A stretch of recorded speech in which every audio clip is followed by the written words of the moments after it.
जिनके ऊपर भ्रष्टाचार के इल्ज़ाम थे, और वहाँ तो बिल्कुल ही अति हो गई ना, क्योंकि और ये अल्टीमेटली सब जगह होगा, ये कोई सत्ताधारी पक्ष के लिए नहीं है बात। वहाँ आप ध्यान से देख लीजिए, चाहे सत्ताधारी हो चाहे विपक्ष के लोग, वहाँ सबसे ज़्यादा, और हम बार बार बोल रहे हैं लोगों को कि अभी लोगों के अंदर नफरत मतलब इतनी ज़्यादा घृणा लोगों के अंदर है, क्योंकि एक छोटा सा घर था किसी का, वो महल बन गया।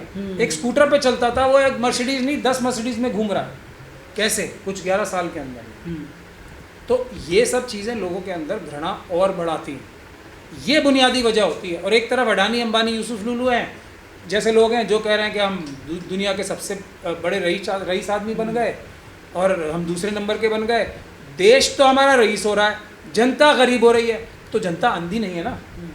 यही इन सारे देशों में हुआ है, और विपक्ष इससे सबसे बड़ी सीख ले।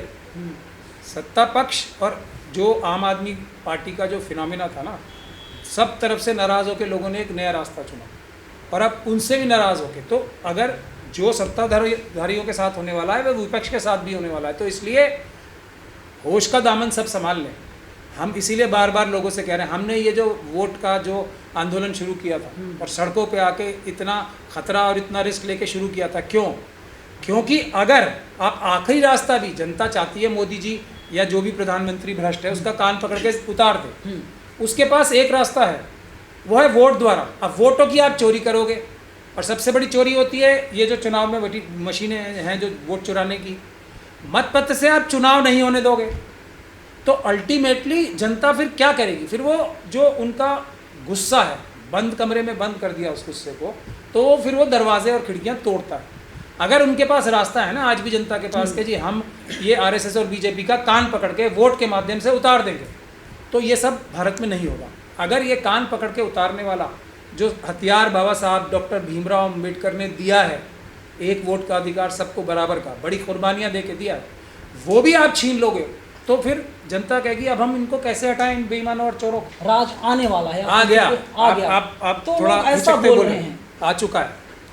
और भारत की जनता ज़्यादा सहिष्णु है। अब देखिए, वो अभी भी भारत की जनता ये चाहती है कि मतपत्र द्वारा चुनाव हो, हम मोदी जी और अमित शाह जी को की जमानतें जब्त कराएं। ये भारत देश के लोगों में मन में है, बिहार के लोगों के मन में ये है कि बीजेपी की और एनडीए की सारी सीटों पे जमानत जब्त कराएं।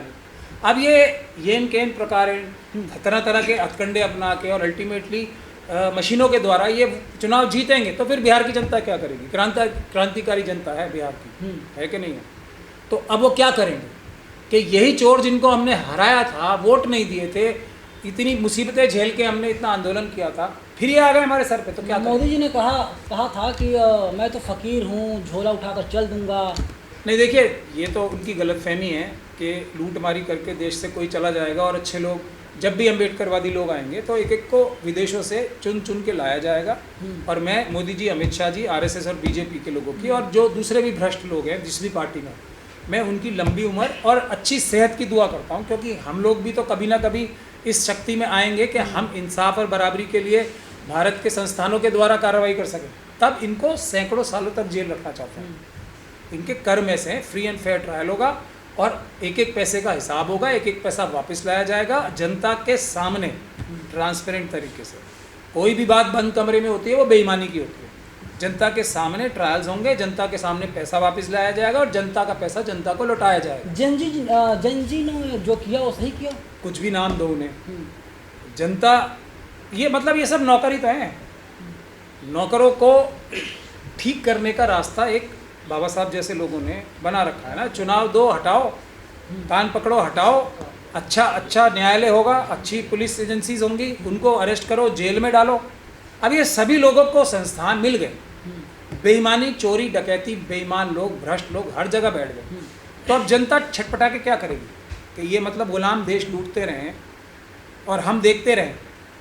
तो उसका ये जवाब है। उसमें बाहर की शक्तियाँ भी बेशक कुछ ना कुछ रोल अदा करती हैं, इसमें मैं मना नहीं कर रहा हूँ, लेकिन बुनियादी बात है जो भ्रष्टाचार, जो बेईमानी, जो लूटमार मुट्ठी भर लोग पूरे देश के अंदर करते हैं, उसको रोकने का तरीका बाबा साहब का दिया हुआ है, मतपत्र का अधिकार, वोट का अधिकार। तो अगर वो आंदोलन मजबूत रहेगा, जो मतपत्र की बात करेगा वही इस देश में लीडर बनेगा, मेरा ये कहना है। बाकी ये जो स्लीपर सेल्स वगैरह के चक्कर में आके सिर्फ वोटर लिस्ट में गड़बड़ हो रही है, ये हो रही है, और उसमें भी सुप्रीम कोर्ट जाके बेड़ा गर्क करा लिया सारे आंदोलन का।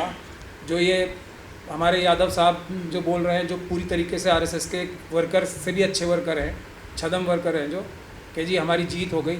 आधार कार्ड तो मैं पहले दिन से बोल रहा था आधार कार्ड अलाउ कर देंगे, पहले आप वो छीन लिया, किताब में लिखा हुआ है, कानून में लिखा हुआ है, पहले वो छीन लिया, मैं आपसे बाइक छीन लूँ, आपका कैमरा भी छीन लूँ, फिर आपको कैमरा वापस दे दूँ और उसका एहसान भी जताऊँ आप पे। इंडिया टीवी के रिपोर्टर को, न्यूज़ 18 के रिपोर्टर को, एबीपी न्यूज़ रिपोर्टरों को हालत ख़राब कर दिया, सामान छीन लिया, मारा पीटा इंडिया टीवी रिपोर्टर। अब आप उनको गलत बात है ना, नेपाल में ऐसा हो रहा है। न्यूज़ रिपोर्टर आप बोल रहे हैं ना, उन्हें जनता रिपोर्टर नहीं मानती। आप जाओ देखो, आपको कुछ नहीं कहेंगे वहाँ।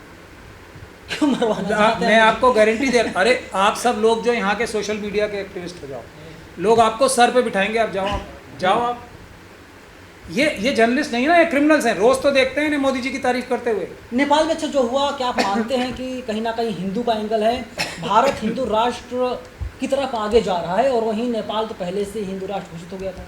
बात किसी भी, देखिए बात भ्रष्टाचार की, लूट मार की है। ये सब ढकोसले बहाने होते हैं कि हम ये करके एक झूठा एक नैरेटिव दिया जाए और उसके बहाने लूट मार की जाए। जो राम मंदिर का वहाँ पे कंस्ट्रक्शन हुआ है, जितना पैसा वहाँ खर्च हुआ है, जितना अयोध्या के लोग परेशान हैं, जितना अयोध्या के लोग प्रताड़ित हैं कि सारे मनुवादी मानसिकता के गुजराती बिजनेसमैन ने आके सब सारी अयोध्या लूट ली।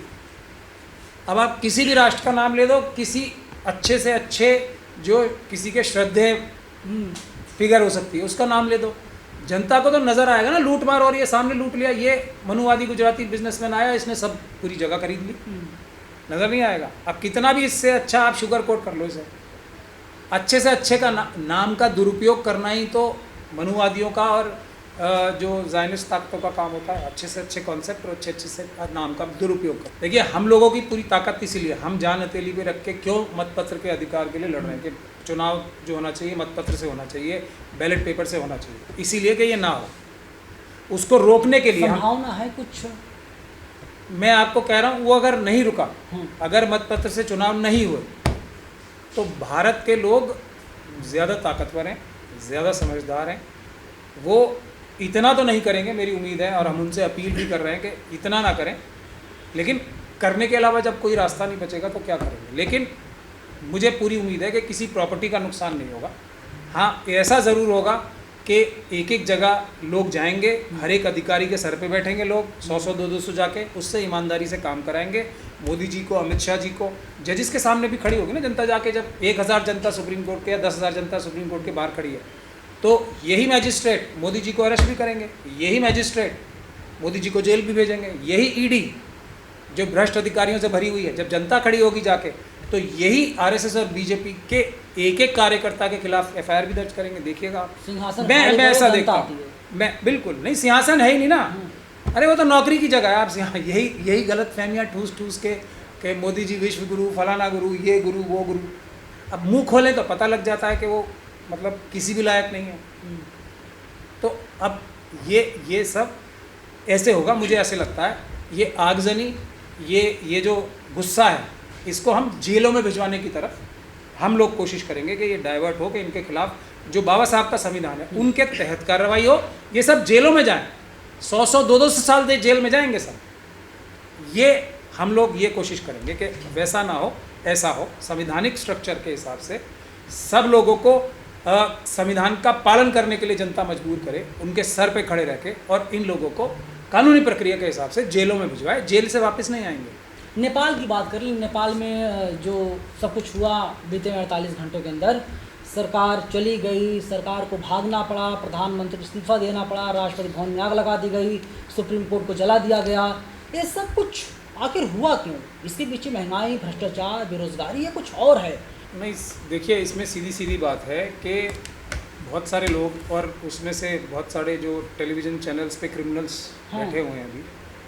आपने बहुत सारे लोगों का नाम लिया, और जो वहाँ का सबसे बड़ा मीडिया हाउस था उसको भी मेरी तो मेरी जानकारी के हिसाब से उसको भी जला दिया गया। हाँ। उनकी आवाज़ को दबाने के लिए सोशल मीडिया को बंद किया गया। जनता तब खड़ी हुई, और वरना जनता का गुस्सा था वो एक तरह से निकल रहा था। अब ये सिर्फ नेपाल की बात नहीं है, इसको आप लोग देश की जनता को, और हम इसीलिए एक अपील भी मैं करना चाहता हूँ, देश की जनता को समझ लेना चाहिए, ये इंडोनेशिया, ये थाईलैंड, ये श्रीलंका, ये बांग्लादेश, ये नेपाल, ये सब जगह हो रहा है ये, और ये सब जगह होगा। उसकी बुनियादी वजह ये नहीं है, ये बात कुछ हद तक सच हो सकती है कि कुछ विदेशी ताकतें किसी भी देश के अंदर डिस्टेबलाइजेशन फैलाने के लिए, कुछ मतलब अपना वर्चस्व बनाने के लिए, या अपनी घुसपैठ बनाने के लिए, या अपने जेब के लोग सत्ता में डालने के लिए कुछ ना कुछ शरारत करना चाहेंगे। नेपाल में भी ऐसा कुछ हो सकता है, मगर उसकी बुनियादी वजह ये नहीं है। ना नेपाल की नागरिक बेवकूफ़ हैं, ना श्रीलंका के नागरिक बेवकूफ़ हैं, ना थाईलैंड के, ना बांग्लादेश के। जनता कहीं की भी बेवकूफ़ नहीं होती है। हाँ, वो एक जगह संगठित नहीं होती है और उसके अंदर सहिष्णुता बहुत होती है। लेकिन जब पानी नाक से ऊपर उठ जाता है, भ्रष्टाचार का, बेईमानी का, लूट का, डकैती का, सरकार द्वारा नहीं, इसमें हमें डिस्टिंक्शन रखनी पड़ेगी।